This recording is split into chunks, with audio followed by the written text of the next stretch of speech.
আসসালামু আলাইকুম। আশা করি সবাই ভালো আছেন। আলহামদুলিল্লাহ আমিও ভালো আছি। দেখতে পাচ্ছেন আজকে আমি চিংড়ি মাছের ভর্তা করেছি। ভর্তাটা আসলে খুবই মজার হয়েছিল। আমি প্রথমবারের মতো বাটনার মধ্যে চিংড়ি মাছের ভর্তা করেছি।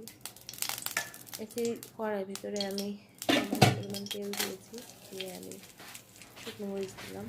মরিচটা আমি হালকা লাল করে মচমচা করে ভেজে নিব।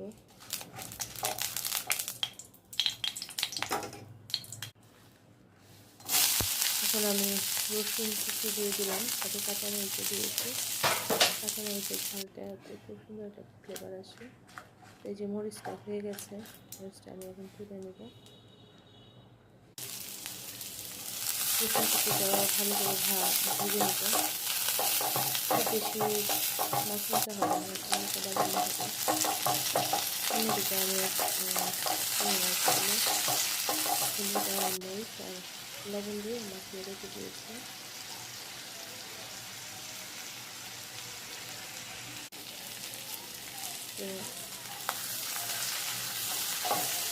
পেঁয়াজটা সুন্দর করে ভেজে নিচ্ছি।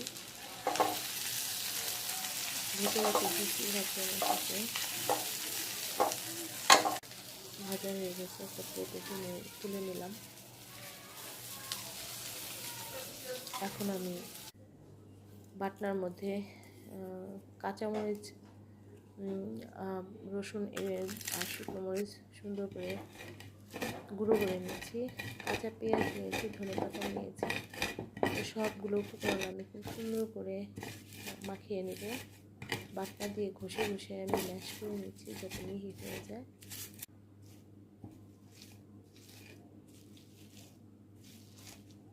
দেখতে পাচ্ছেন পেঁয়াজগুলো আমি খুব সুন্দর করে মাখায় নিচ্ছি। এবার আমি একটু সরষের তেল দিয়ে দিলাম। এখন এটা খুব ভালো করে আমি হাত দিয়ে সুন্দর করে মাখিয়ে নিয়েছি।